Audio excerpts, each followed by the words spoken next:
Alright, Shalom.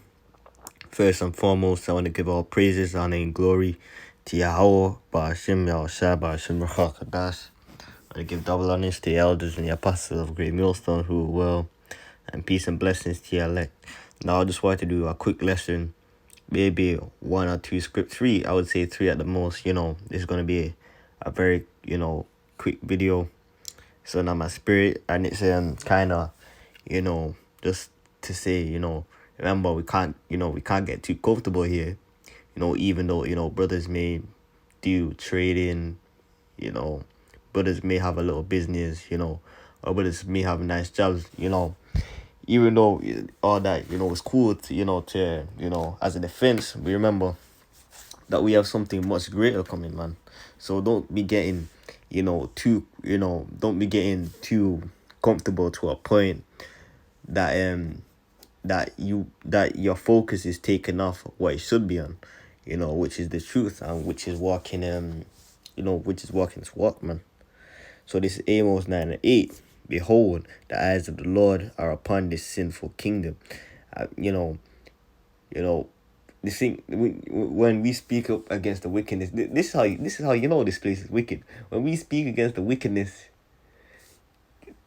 we're putting it as the evil ones, and we're putting it as you know we're given all kinds of labels and things like that. Does not the scripture say, roughly paraphrasing, um I believe I can get that, woe unto them that call evil good and good evil. So like, if I got that wrong, and I believe there's another one that says, shall not there, basically them turning things upside down, be esteemed as part as clay. That would be a good one to get after this.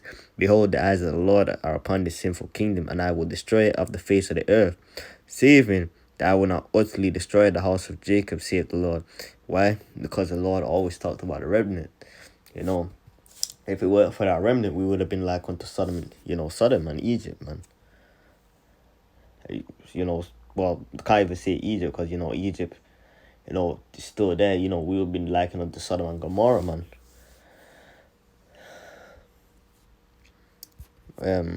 I believe that's in Isaiah the 14th chapter. One more shot. A remnant, because we have to remain sober minded. And the thing, certain things that have been happening to me, lately,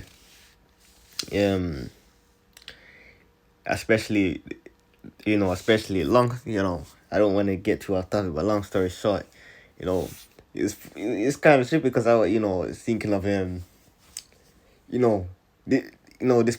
this prideful woman that I knew back in the day. She hit me up, and she was on nothing. She was on nothing but humbleness, man. And she was saying that, I was like to I thought you had an issue, or I thought you annoyed at me or something, man. Because I'm like, yo, what's she trying to achieve by just hitting me up like this, man? Because I ain't heard from this girl in 2 years. And she just suddenly hit me up. But anyway, yeah, she was like, yeah, I was just being, she was, I want to refrain from, she was just, she was just like, and I quote, I was just being being a bitch. I was like, wait. And she actually, the funny thing is, she called herself twice. I was like, that may seem like something small, but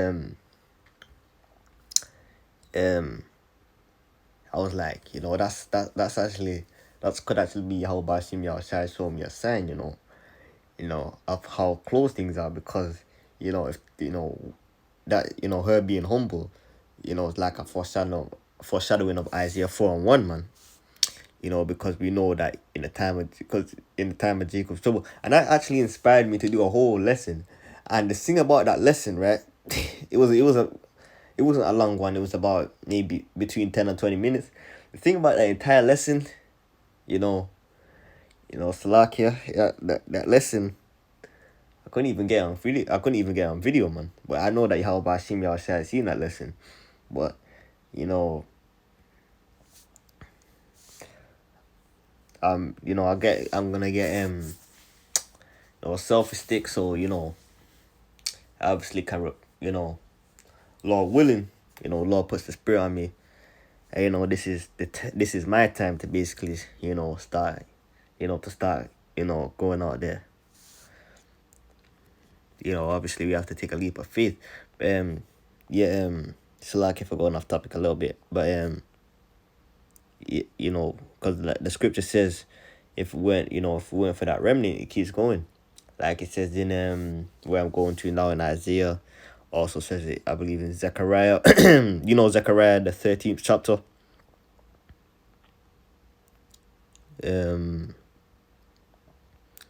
Salaki, it looks like I was wrong. Oh, it was the first chapter, Salaki. Isaiah 1:9. Let me get straight to the point. Except the Lord of hosts had left us a small remnant, we should have been as Sodom, and we should have been like unto Gomorrah.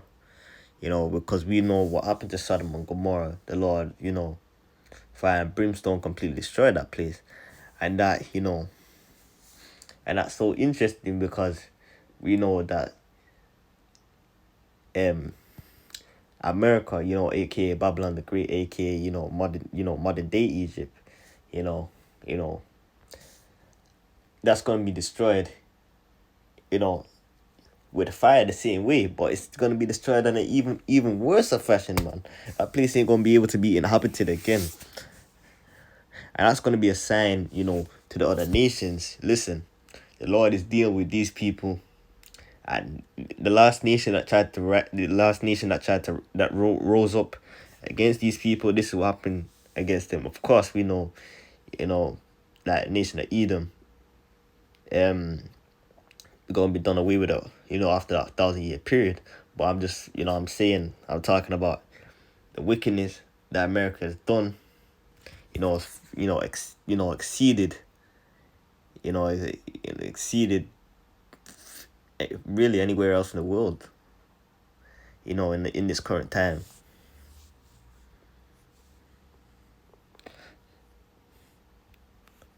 Let me go to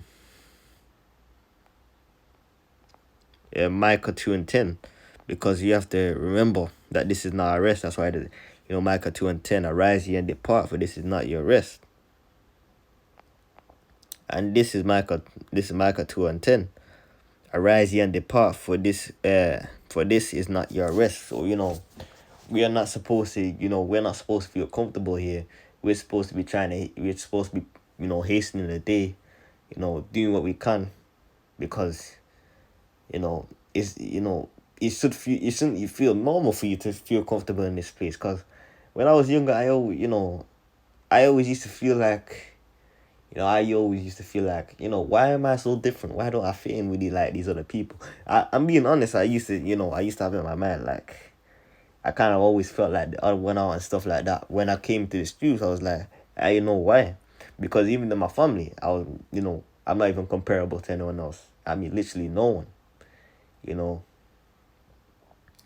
And I want to say Tawari how about Shim Yao Chef, for creating me like this,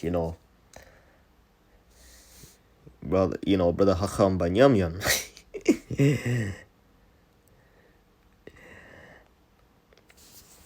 Right, Slaki, I didn't even have any precepts lined up. I'm just kind of flowing through the spirit. So the question is, why are you gonna give up or take your eyes off something that is temporary, when as an Israelite, the world to come, is gonna be everlasting. It's gonna be set up upon the earth. Can you imagine, transparent gold floor, like pavements, man? So like you can see your face in them. If those are the pavements, what about that? What the house is gonna look like, man? you gotta try and visualize it, man, because even the scripture says, Isaiah 64:4, I have not seen. Let's get that.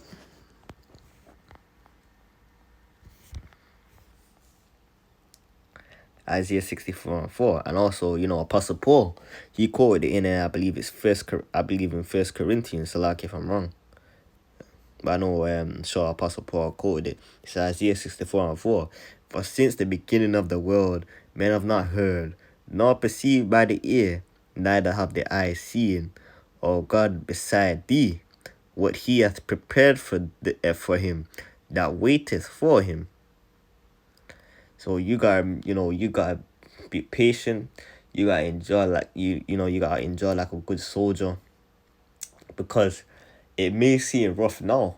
You getting mocked, you getting scoffed, you getting scorned, but how about Shim Yahshai promise, if you were to enjoy those things and Lord willing be part of the elect, you know we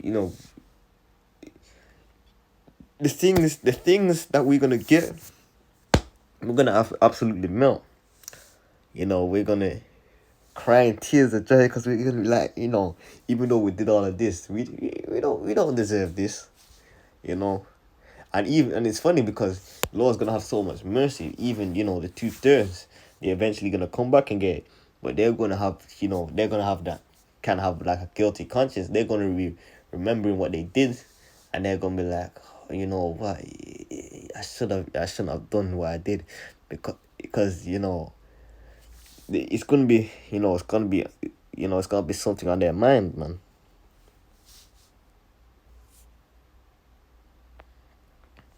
They ain't gonna, like, they teach this false doctrine within Christianity, saying that they're going to hell to burn forever. But how do you explain this scripture? Let me least in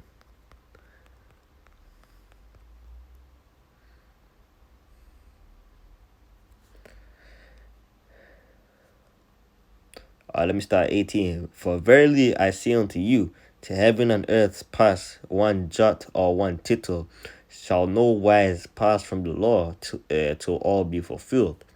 Whosoever therefore shall break one of these least commandments and shall teach men, so he shall be called least in the kingdom of heaven. But hold on a minute. We know that um you know what? Let me come back to that.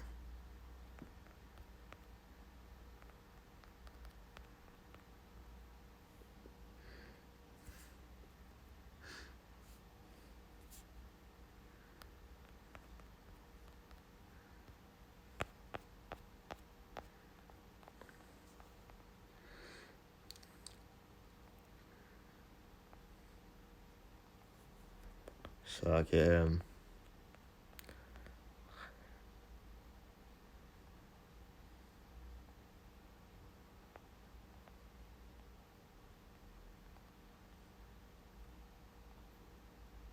yeah, here it is. This is First John 3:4. Whoever committeth sin transgresseth also the law. Sin is the transgression of the law. So if you're breaking one of those laws, and you're teaching other people to do so, you're committing a sin, and you're leading others to commit a sin. So that you have that correct understanding, in case you didn't know that sin is the transgression of the law. And let me go back to it. I'm probably gonna close out there. Least the kingdom. I believe it was Matthew 5:18. Oh, it's like it. Well, it was. Whoever therefore shall break one of these least commandments, I shall teach men, so he shall be called least in the kingdom of heaven. But hold on a minute. If they're going somewhere to burn forever, then how can they be called least in the kingdom of heaven? It doesn't add up. Because even in the scripture it says, what do you call it? Death and hell will be thrown into the lake of fire. No. What do you call it? They'll say something like they'll kind of stump on this question, then they'll make up a brand new doctrine and say, oh, they're not in the lake of fire, they're in this other place. But the question, if death and hell are thrown into the lake of fire, meaning done away with, how can hell be the lake of fire? And if they're saying it's something else, then find me a scripture on it, man. Anyway, that was, the main point of this lesson was, even though you may have things as a defense, you can't lose focus of what's the most important. But whosoever shall do and teach them, the same shall be called great in the kingdom of heaven. And we teach people, like the scripture says, love worketh no ill towards his neighbor. So, we try to, we do this work out of love. And the thing is, you do this work out of love, they persecute you, they do all kinds of things to you, but we can't expect anything else because, they were doing the same thing to the Lord about 2,000 years ago. But, you said I wanted to make it fairly quick, so I'm just going to close it out here. I want to give all praises and glory to Yahweh, Bashim, Yahushua, Bashim, Ruach HaKodesh. Until next time, Shalom.